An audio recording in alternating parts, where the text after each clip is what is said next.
Welcome to Your Vote, the St. Joseph News Press's coverage of the upcoming general election. I'm a local government reporter, Quinn Ritzdorf, and we are continuing our Q&A series with the District 1 candidates, and with us is Madison Davis. Madison, thank you for doing this. Thanks for doing it, Quinn. First question, I-229, a major part of that is in District 1. In your mind, obviously, the council doesn't have the final say, but you guys do have input when it comes to what you guys want to be done with I-229. In your mind, what do you want to be done? I think the final decision will rest with the Metropolitan Planning Organization. I think at the end of the day, what we've got to make certain remains whatever decision is made is that we have the same access that we do today. We've got to be able to have, whether it be residential traffic, commercial traffic, whether it be from St. Joseph or north of us or east of us or west of us, wherever it's coming from, that can have the same level of access that they experience today.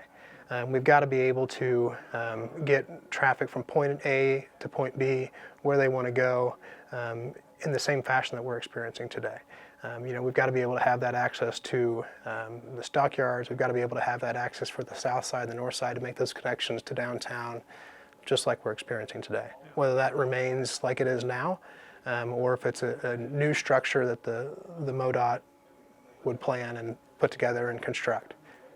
Part of that, the riverfront, obviously that probably has a large impact on what's done with I-229, but what do you want to be done to the riverfront as far as development? Sure. It would be nice for St. Joseph to recognize that we are a river city.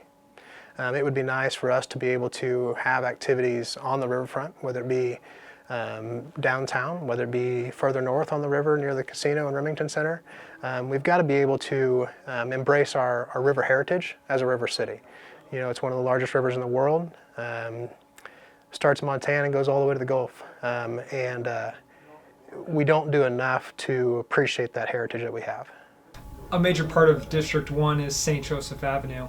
And if you drive up and down St. Joseph Avenue, I'm pretty sure there's more run-down, dilapidated buildings than there are operating ones.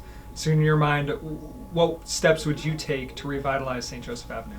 Yeah, one of the things that we've done in the council is try to work with city staff in creating programs that business owners along the avenue and in other places in town would have the opportunity to experience those same programs that we developed for downtown, whether it be facade improvement programs, whether it be improvements along the corridor with the curbs, gutters, lightings, those kind of thing.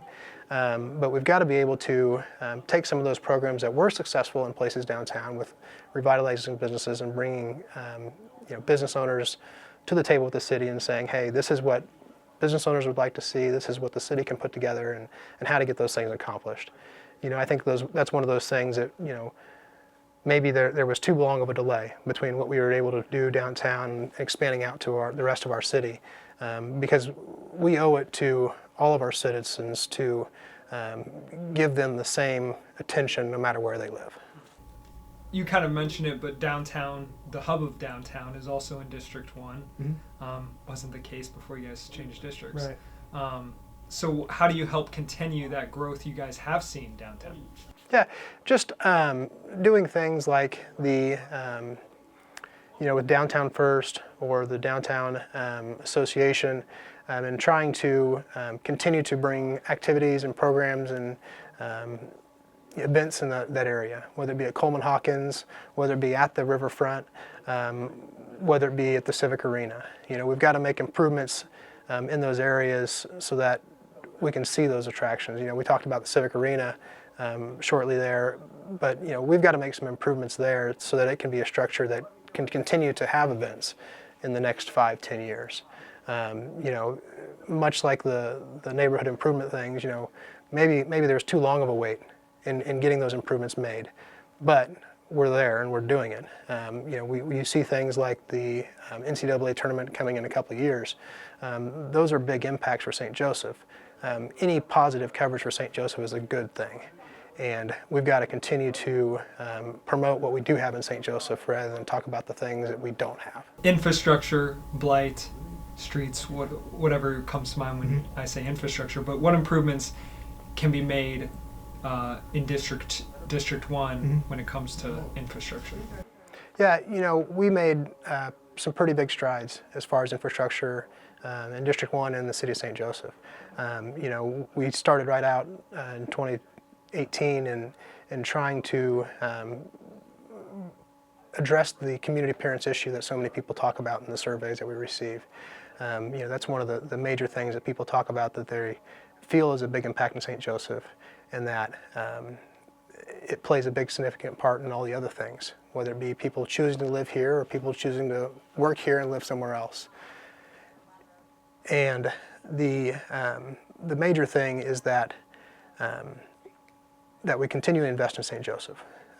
So there we made the decision that, we're going to say that community appearance is an important thing, and we increase property maintenance fines.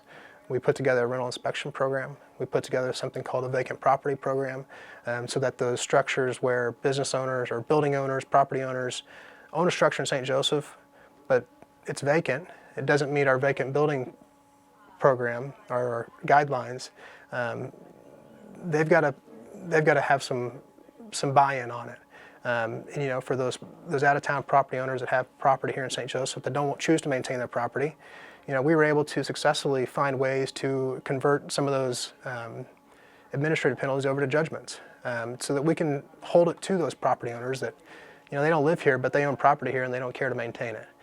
We've got to do more to hold those people responsible wherever they live.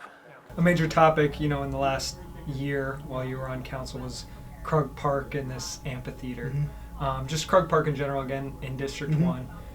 Do you think Krug Park should be further developed, and if so, how?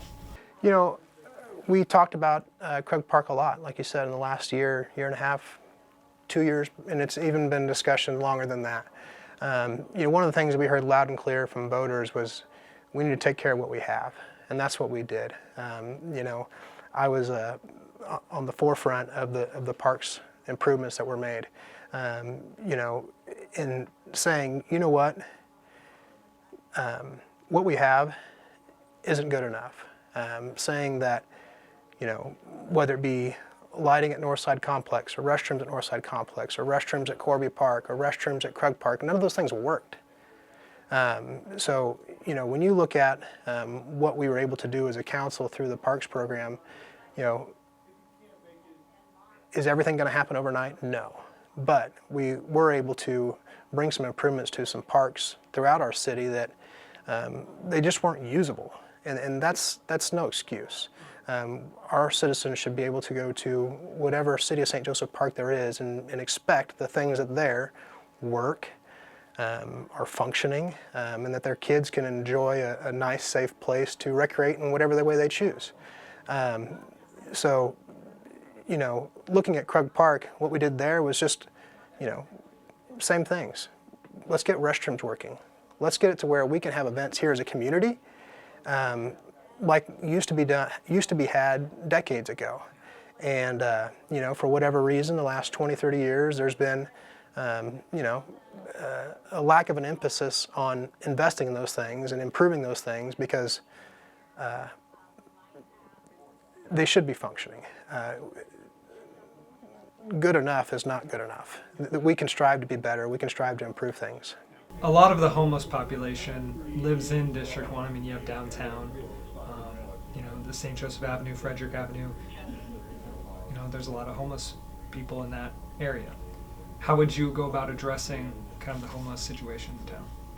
We've got to continue to do things like connecting those people with the resources that are in place in our community. Whether it be through the United Way, whether it be through Community Action Partnership, whether it be through programs like what Pivotal Point has done. We've got to be able to connect those people with the resources that we have, find out what the issues are. Is it because they can't find a way to get an ID? Well, how do we do that? Is it because they don't know anybody here? Well, where do they know people? Is it because of mental health issues? Is there places where we can get them plugged in and get those resources that they need to get those things addressed? There's a lot of different programs in St. Joseph that can address some of those things, but we've got to make those connections, and that's something that we can do a better job of. The new hike and bike trail on River Bluff, again in District 1. Do you see kind of those recreational opportunities, hike and bike trails, and things of that nature as a priority for you as a council member? You know, I think everything's a priority. Everything in a community, it all ties together. Whether it be homelessness, whether it be jobs, whether it be quality housing, whether it be recreational opportunities. People want to go to a community and they want to be able to spend time with their family. They want to be able to go outdoors. They want to be able to go downtown. They want to be able to experience the nightlife in whichever way they choose. And no matter which of those things it is, if you're not doing something, somebody else is. And if we're not making improvements in whatever of those factors it is, somebody else is making improvements because they understand that that's what it takes to build a community, is that you have all those things working together for the good of the citizens. One of the first roles of the council, whoever it is that gets elected, is going to be dealing with the budget. Mm-hmm. And right now the budget's tight. It's going to be tight for the next fiscal year. Mm-hmm. The council's going to have to make some budget cuts. Mm-hmm. What would that process look like for you when making budget cuts? Yeah, you know, I think most people would understand. You know, I'm someone that doesn't shy away from a tough vote. You know, I understand the different intricacies in city government and what different departments need at times. You know, whether it be public safety, whether it be through public works, we've got to be able to have strategic thinkers and planners that can look forward at those things and see, you know, there was a decision to make an increase for police and fire, which they definitely deserved. At the same time, the council gave an increase to general employees, and now every department's being asked to make a 3% budget cut. We've got to be able to make tough decisions. We can't tell everybody yes all the time, much as we'd like to. But I'm one that I'm not to shy away from a tough situation or just tough decision. It's just something I've got in my nature. You know, I work with tough decisions every single day through the funeral home and what I do there, and I have done for 15 years. And hard conversations are not a big deal for me. It's got to be had. You ever have it now, or wish you had it in 3 years or 5 years? Just kind of end here. Why should you be District 1 council member?